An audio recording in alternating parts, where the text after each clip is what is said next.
پر آتے ہی نہیں دی. جہاد کے احکام بعد میں آئے, زکوٰۃ کے احکام بعد میں آئے, نکاح و طلاق اور آئلی زندگی کے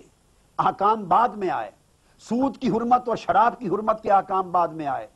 پورا کا پورا فیملی لا, سوشل لا, فسکل لا, یہ سارا کچھ بعد میں ملا. حتیٰ کہ اذان کا حکم بعد میں آیا, روزوں کے حکم بعد میں آئے, حج کا حکم بعد میں آیا. یہ پورا کا پورا عبادات پر مشتمل اسلام کا جو حصہ ہے یہ ابھی بعد میں نازل ہوا, اسے بعد میں انفورس کیا گیا, اس کی ایگزیکیوشن بعد میں آئی. وہ پہلا قدم جس سے حضور علیہ الصلوۃ والسلام نے ریاست مدینہ کی ابتدا کی یا مدینہ کے معاشرے کو اسلامائز کرنے کا پروسیس شروع کیا, یہ بڑی سگنیفیکنٹ بات ہے. ہم اسلامائزیشن کی بات کرتے ہیں, اسلامی نظام کے نفاذ کی بات کرتے ہیں, مگر ہمارے کانسیپٹ کلیئر نہیں ہے کہ اسلام کے نفاذ کا آغاز کس نقطے سے ہونا چاہیے. ہم سزاؤں سے شروع کر دیتے ہیں, ہم عذاب اور آخرت کے خوف سے بات کو شروع کرتے ہیں, ہم عقوبات اور پینل سسٹم سے بات شروع کرتے ہیں. نہیں, جو حضور صلی اللہ علیہ وسلم کا عطا کردہ کانسیپٹ ہے کہ انہوں نے اسلامک یعنی مدینے کی سوسائٹی کو اسلامائز کس طرح کیا اور کن ترجیحات کے ساتھ آگے بڑھے. آپ نے آ کر سب سے پہلے سوشو اکنامک پیکٹ کیا, اسے مواخات مدینہ کہتے ہیں. 400 کے قریب مسلمان تھے, جمع کر لیے, ایک طرف غریب بٹھا دیے ہیو نوٹس, ایک طرف امیر بٹھا دیے جو ہیوز تھے. ایک غریب کو اٹھایا کھڑا کر کے, دوسری طرف سے ایک امیر انصار مدینہ سے اٹھایا اور کہا کہ اے انصار مدینہ میں سے, تیرے پاس اللہ کا دیا وہ سب کچھ ہے, میں تمہارے سربراہ کی حیثیت سے اس غریب کو تمہارا بھائی بنا رہا ہوں, آج یہ تمہارے مال, دولت, جائیداد, کاروبار, تجارت اور مکان میں برابر کا شریک ہے. تو حضور صلی اللہ علیہ وسلم نے ہیوز کی جائیداد اور ویلتھ میں ہیو نوٹس کو شریک کر دیا, یعنی دولت کا جو نظام تھا اسے اثر نو تشکیل دیا, ہیوز اور ہیو نوٹس کی غیر فطری تقسیم کو ختم کر دیا. وہ لوگ کہ کچھ لوگ اپنی ضرورت سے زائد رکھیں اور کچھ لوگ محتاجی کی زندگی اور فقر کی زندگی بسر کریں, اس غیر فطری تقسیم کو ختم کرتے ہوئے دولت کی ایک منصفانہ تقسیم کا نظام رائج کیا اور اسلام کی سوسائٹی کو ایک کولیکٹیو یونٹی دی تاکہ مسلمانوں کی سوسائٹی میں کوئی بھوکا نہ رہے اور غربت اور افلاس اس کی آزادی پہ اثر انداز نہ ہو سکے. چونکہ آگے بہت بڑے انقلابی کام کا آغاز ہونے والا تھا, بڑی بڑی طاقتوں کے ساتھ ٹکر لی جانے والی تھی, اور اگر مسلم سوسائٹی کے اندر اکنامک انسٹیبلٹی رہ جائے, سوشل انٹیگریٹی سے وہ سوسائٹی خالی رہے اور مسلمان غربت اور افلاس کے ہاتھوں مجبور رہیں, تو اس سے ان کا دین مضبوط نہیں رہنا تھا, اس سے ان کو آگے بڑھ کر ٹکر لینے کے قابل نہیں ہونے تھے. تو حضور صلی اللہ علیہ وسلم نے یہ جو سوشو اکنامک پیکٹ کیا اور معاشی اور سماجی انقلاب سے اسلامی نظام کی حضور صلی اللہ علیہ وسلم نے ابتدا کی اور اسلامک سوسائٹی کو معاشی محتاجی سے پہلے نکالا, اس کے بعد پھر اگلا قدم حضور صلی اللہ علیہ وسلم نے سیاسی استحکام کا اٹھایا, اور سیاسی معاشی استحکام مسلم سوسائٹی کے اندر کیا تاکہ مسلم سوسائٹی ایک طاقتور فریق بن سکے, ایک مضبوط اور سالڈ پولیٹیکل اینٹیٹی بن سکے, سوشو پولیٹیکل اینٹیٹی بنی. اس کے بعد اگلا سٹیپ حضور صلی اللہ علیہ وسلم نے پولیٹیکل اٹھایا. اس پولیٹیکل سٹیپ میں آپ نے ایک الائنس کریٹ کیا. اس الائنس میں ایک فریق خود مسلمان تھے, دوسرے فریق یہود مدینہ تھے,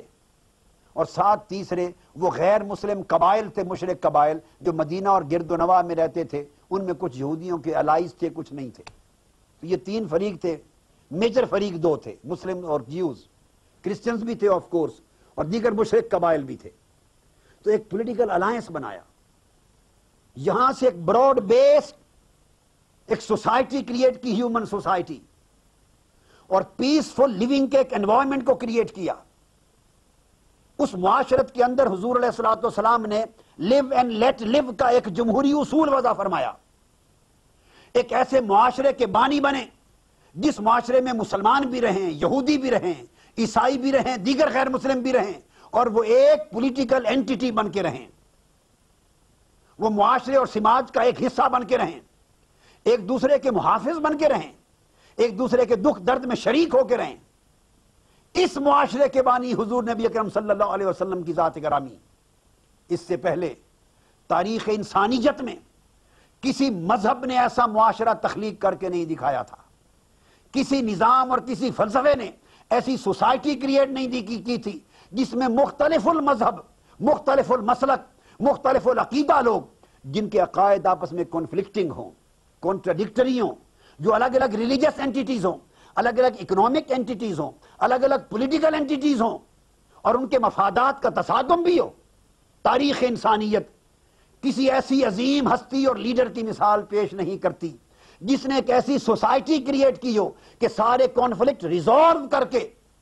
مختلف مذاہب، مختلف کلچرز، مختلف مسالک اور مختلف سماجی اکائیوں کو یکجا کر کے ایک معاشرتی اکائی میں پرو دیا ہو۔ حضور نبی اکرم صلی اللہ علیہ وسلم کا یہ وہ تاریخی کمال ہے، یہ وہ اچیومنٹ اور یہ وہ کنٹریبیوشن ہے، اسی پر آج تک مغربی دنیا اور مشرقی دنیا جو جمہوری معاشرے کریٹ کر رہی ہے، جو دنیا میں دستور بن رہے ہیں، جو ہیومن رائٹس ڈیولپ ہو رہے ہیں، جو مائنورٹیز کے رائٹس مقرر ہو رہے ہیں، جو ایک دوسرے کے ساتھ سوشل انٹریکشن کے جو مختلف پلان بن رہے ہیں، اور پیسفل سیٹلمنٹ آف ڈسپیوٹس کا جو فلسفہ دنیا میں ڈیولپ ہوا، ڈیموکریسی کا جو فلسفہ دنیا میں ڈیولپ ہوا، ایک دوسرے کے لیے ٹالرنس کا جو فلسفہ ڈیولپ ہوا، ٹوگیدرنس کا فلسفہ، مل جل کے رہنا، اختلافات کو پرامن طریقے سے حل کرنا، ایک دوسرے کو برداشت کرنا، اختلافات کو پرامن طریقے سے رفع کر کے ایک پرامن ماحول میں، انسانی ماحول میں رہنا، یہ وہ تصورات آج کی مغربی دنیا اور آج کی جمہوری دنیا جس جمہوریت کی اور پرامن انسانی معاشرے کی بات کرتی ہے، اس جمہوریت اور پرامن انسانی معاشرے کے بانی اس تاریخ انسانیت میں کوئی اور مذہب نہیں، کوئی اور فلسفہ نہیں، کوئی اور انسان نہیں، اس کا بانی اسلام ہے، اس کا بانی محمد مصطفیٰ ہے، اس کا بانی قرآن اور سنت رسول صلی اللہ علیہ وآلہ وسلم ہے۔ حضور صلی اللہ علیہ وآلہ وسلم نے سب سے پہلے اس معاشرے کی بنیاد رکھی اور اس کو باقاعدہ ایک سیٹ اپ کی شکل، ایک فریم ورک کی شکل، کانسٹیٹیوشنل فریم ورک میں دی، اور وہ کانسٹیٹیوشن میثاق مدینہ کے نام سے تشکیل تعبیر کیا جاتا ہے۔ آج میں گفتگو اتنے حصے پہ ختم کرتا ہوں، نیکسٹ انشاءاللہ میں اس کے پس منظر کو اور اس کے اثرات کو آگے بیان کروں گا، اور اس سے آگے ہم ترتیب کے ساتھ پھر اس کے ٹیکسٹ پر آ کے انالیسس کریں گے۔ والسلام علیکم ورحمۃ اللہ وبرکاتہ۔